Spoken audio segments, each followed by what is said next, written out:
It is important to remember every day that Russians live in Vladimir Putin's parallel universe, told by the Kremlin propaganda machine that Ukraine belongs to Russia and is run by Nazis, told the war is just and that it is going well, told the images from Bucha that clearly show Russian atrocities are fake, part of a fabrication meant to smear Russia. Russia has requested an emergency meeting of the UN Security Council in connection with the blatantly cruel provocation by Ukrainian Nazis in the town of Bucha in Kiev region. Fake atrocities were instantly blamed on Russian army. Foreign media began to spread it synchronously and without a break. Here to share his insights, the former CIA Chief of Russia Operations and CNN National Security Analyst Steve Hall.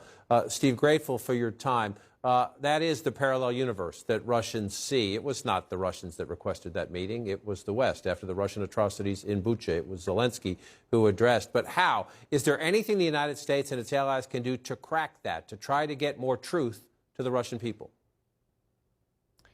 Yeah, I think there is, John, and I think we're working on that, or at least I hope we're behind the scenes as a government. I mean, we've for a long time had, Voice of America, Radio Free Europe, alternatives to try to broadcast, essentially the truth into places that were formerly behind the Iron Curtain.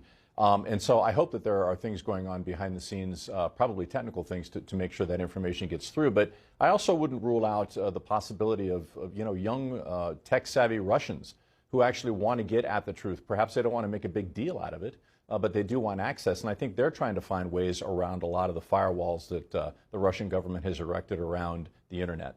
And one of the things the United States and NATO allies, other countries are trying to do with all these sanctions is put economic pressure on Putin, maybe stir up some dissent within Russia by making it so hard for Russians to do normal everyday business. Today, sanctions on 2 of Putin's adult daughters. Obviously, it sends an important symbolic message. Does it do anything to get under Vladimir Putin's skin? I think it probably does, and it's not necessarily that Vladimir Putin is a warm and loving father. Somehow I just don't see that. So it's a little bit less that he's that concerned, I think, about his daughters. But it does show that, sort of like a mafia boss, if you are a mafia boss, if you are Tony Soprano, your family is a potential liability. It's something that your adversaries can target and try to manipulate against you. And so I think that's part of like a closing of the walls around Putin, perhaps, if he begins to see that from the West. It's going to have more of a psychological impact, I think, than an actual, economic impact.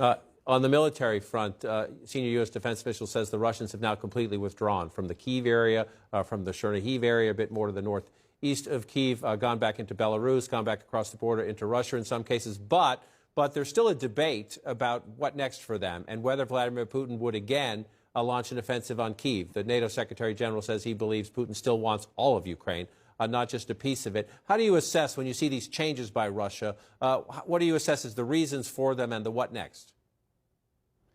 Well, the first part of the war is over, and Putin lost the first part of the war, much to his chagrin. I think he was told it was going to be no problem. So now we're in the second phase where decisions have to be made on the Russian side.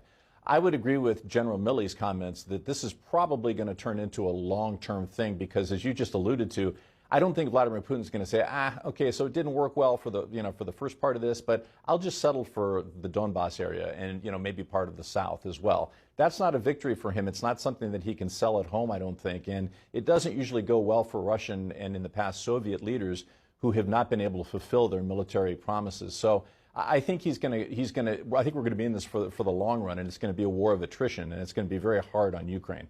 And if you're in it for the long run, back to the question about the information war, you talked about young Russians, you talked about the United States or other allies trying to use whatever assets at their disposal. If you were in your old job, what would you be trying to do right now? I really hope, and something that I would be absolutely interested in was, okay, what are the best technical ways that we can help the Russians get access to this information? Because that's what's really critical. The reason that you're seeing high popularity numbers for Putin, the reason that you're seeing support for this war is because Putin is spoon-feeding his own population as to what is going on. And, of course, it's all propaganda. So we have to find ways, both technical means, but also just stuff that's already out there, sort of on the open market that